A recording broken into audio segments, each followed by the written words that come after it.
Colegas, ya aprendimos lo que es el voltaje, lo que es la resistencia y lo que es el amperaje o corriente. Y quiero que relacionemos un poco estos tres conceptos, porque si no quedan muy en el aire, medio abstractos, y es importante que entendamos cómo varían unos en funciones de otros para que cuando reparemos entendamos un poco más de qué se trata esto. Y quien lo relaciona es una fórmula que se llama ley de Ohm. Ahora vamos a hablar un poquito de qué se trata, así podemos entender un poquito más.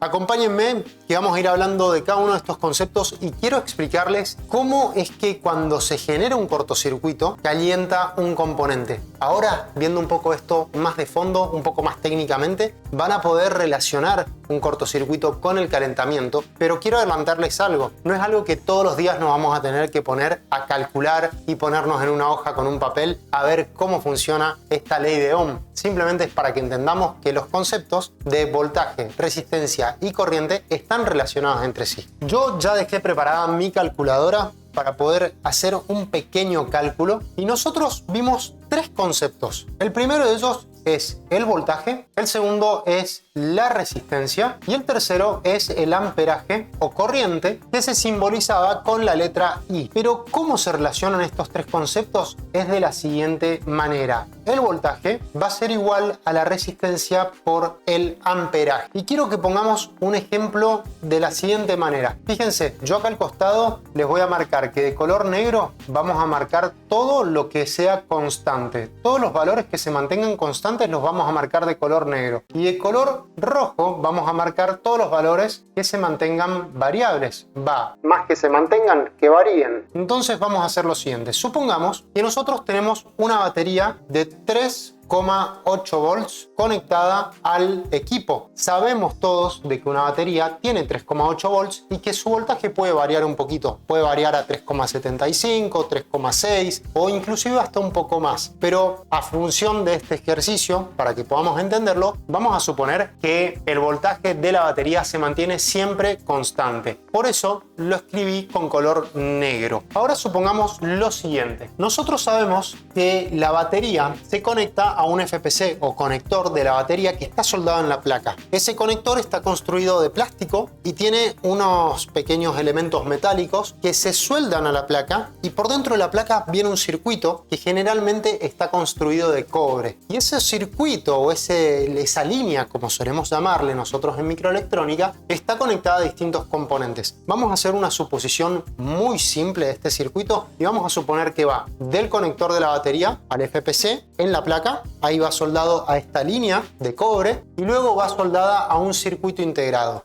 Cada uno de estos componentes genera una resistencia. Esa resistencia es al flujo de electrones, o sea, los electrones que van a circular desde la batería van a circular por el FPC o conector, van a circular por la línea y luego van a llegar al integrado y van a atravesar el integrado y van a ir a distintos lados. Para poder llegar hasta el integrado van a tener una resistencia que es debido al material con el que están construidos. Por eso, todos los circuitos y los cables de nuestras casas y las computadoras y elementos que utilizamos están construidos con cables de cobre porque es un elemento barato que tiene muy buena conductividad, o sea, tiene baja resistencia al flujo de electrones. Es tan bajita la resistencia al cobre que nosotros podemos considerarla prácticamente nula. Pero bueno, no quiero marearlos mucho con este tema. Simplemente tenemos que entender de que el hecho de que los electrones circulen por este circuito genera una resistencia. Y vamos a suponer que esa resistencia para este caso va a ser de 50 ohm. Simplemente por ponerle un número, podríamos estar hablando de tal vez 100 ohm, 200 ohm, 5 ohm, lo que ustedes quieran colocarle. ¿Qué es lo que va a ocurrir con esto? Que para ese voltaje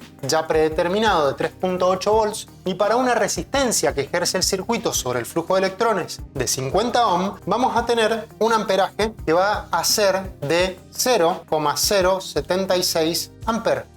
Ese es el pequeño cálculo que nos dio. Pero ahora vamos a suponer lo siguiente. Supongamos que el circuito donde está conectado la batería, compuesto nuevamente de FPC, línea e integrado, un circuito teóricamente muy simple porque nos lo acabamos de imaginar, supongamos que tiene un problema y que empieza a ocurrir de que la resistencia de ese circuito empieza a tender a cero, empieza a bajar, a disminuir. ¿Por qué? Porque un componente se daña y entra en corto o tiene una fuga, se ha mojado el circuito, el integrado, y el agua, en vez de que los electrones circulen directamente por el circuito, empiezan a circular a través del agua llegando a tierra mucho más fácil. O algún elemento se daña, entonces los electrones empiezan a circular mucho más fácil a tierra y la resistencia del circuito empieza a disminuir. ¿Qué es lo que va a ocurrir con los distintos parámetros? Va a ocurrir lo siguiente. El voltaje de la batería se va a mantener constante en 3.8 volts. Obviamente esto es una suposición ideal. La resistencia del circuito va a disminuir. Supongamos que disminuye a 0,5 ohm. Lo marqué en rojo porque ahora es un parámetro variable. ¿Qué va a ocurrir entonces con el amperaje? Si yo divido 3.8 por 0,5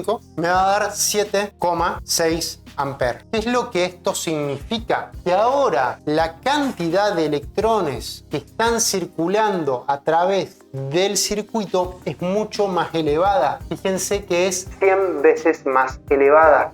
Hay 100 veces más cantidad de electrones. Y acá es el punto que yo quiero que entiendan de cómo se relacionan estos tres conceptos y lo que ocurre cuando tenemos un consumo o un cortocircuito en la placa. Al ser tanta la cantidad de electrones que circulan, tengan en cuenta de que los componentes se van a empezar a calentar. ¿Por qué? Porque supongamos de que tenemos una puerta que debe tener unos 80 centímetros de ancho y simplemente paso yo solito, paso a través de la puerta. Supongamos que ahora ustedes conmigo queremos pasar juntos y somos dos personas o tres. Pasamos un poco apretados, pero pasamos. Pero supongamos que ahora somos 10 las personas que queremos atravesar la puerta de 80 centímetros de ancho o el marco, todos juntos. ¿Qué es lo que está ocurriendo en este momento? En realidad 100 veces más. 100 personas tratando de circular a través de una puerta de 80 centímetros. ¿Qué va a pasar con la puerta? Lo más probable es que se rompa todo el sector alrededor de la puerta también, o siendo una suposición, y que se dañe el circuito, que en este caso está representado por una puerta, o en su defecto que se caliente. Y eso es lo que ocurre. Muchos electrones tratan de circular al mismo tiempo por un mismo circuito, chocan mucho entre sí generando calor. Entonces por eso los componentes cuando están en cortocircuito calientan. Ahora bien, quiero hacerles una salvedad muy grande. No todo lo que calienta está en cortocircuito. Estoy 100% seguro de que esta frase ya la has escuchado muchas veces y quiero mostrarte con un ejemplo por qué. Supongamos lo siguiente, que yo tengo un circuito que vamos a dibujarlo de la siguiente manera. Vamos a ejemplificar el mismo circuito del que ya venimos hablando. Supongamos que tenemos el conector de la batería, tenemos el circuito por donde circula y dijimos algo muy simple. Nosotros supusimos de que la batería venía directamente a un circuito integrado, que le vamos a poner IC de carga. Esto, como ya les comenté, es algo ejemplificado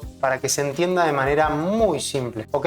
Entonces esto viene de la siguiente manera. El conector de la batería a través de un circuito se conecta al circuito de carga, pero nosotros sabemos que del otro lado del circuito de carga pueden haber distintas cosas. Supongamos otro circuito que se conecte a otro IC u otro circuito que no solo se conecte a otro IC, sino que también se conecte, por ejemplo, a un capacitor, o que en vez de tener también, supongamos, directamente un capacitor, que se conecte por acá a una resistencia. Bien, acá va a ir una resistencia y acá esto es un capacitor. Ok, ¿qué es lo que va a ocurrir con los electrones? Que los vamos a poner en color rojo. Los electrones van a circular hasta el punto donde se está produciendo, supongamos, el cortocircuito. Van a circular a través del integrado, van a circular a través de la resistencia y van a circular hasta llegar a tierra. Supongamos que este es el capacitor culpable de que nosotros tengamos un consumo o un cortocircuito en la placa. ¿Qué es lo que va a ocurrir? Esa cantidad de electrones no solo va a estar atravesando el capacitor, sino que también va a estar atravesando el integrado, va a estar atravesando la resistencia y luego va a llegar al capacitor. ¿Y qué pasa si este capacitor no está preparado para soportar dicho flujo de electrones? No está diseñado para soportar que tantos electrones lo atraviesen. Este integrado igualmente se va a calentar. Vamos a poner un fueguito acá, bien feo. No soy muy buen dibujante, como podrán ver, pero acá esto se supone que es un fueguito.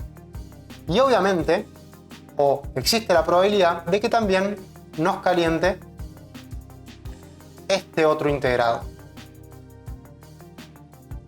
Bien, este otro capacitor, perdón. ¿Qué es lo que ocurre? Que si nosotros detectamos que ese integrado está calentando, no quiere decir que esté dañado o que esté en cortocircuito, sino que muchos electrones lo están atravesando y por eso está calentando. Puede ser de que sea el problema, pero nuestro objetivo es medir para detectar si el problema está en el mismo integrado o en algún circuito que esté conectado a ese integrado, por el cual estén atravesando los electrones del integrado y por eso el caliente. Entonces, mucho cuidado cuando detecten algún componente calentando. No necesariamente el cortocircuito esté ahí. Ahora, si lo que está calentando es un capacitor que está directamente conectado a tierra, no hay muchas más opciones, porque del otro lado del capacitor está tierra. Entonces, muy probablemente el problema esté únicamente en ese capacitor. Pero mucho cuidado con andar levantando circuitos integrados, andar desoldándolos, porque pensamos que ellos están en problemas solo por el hecho de estar calentando.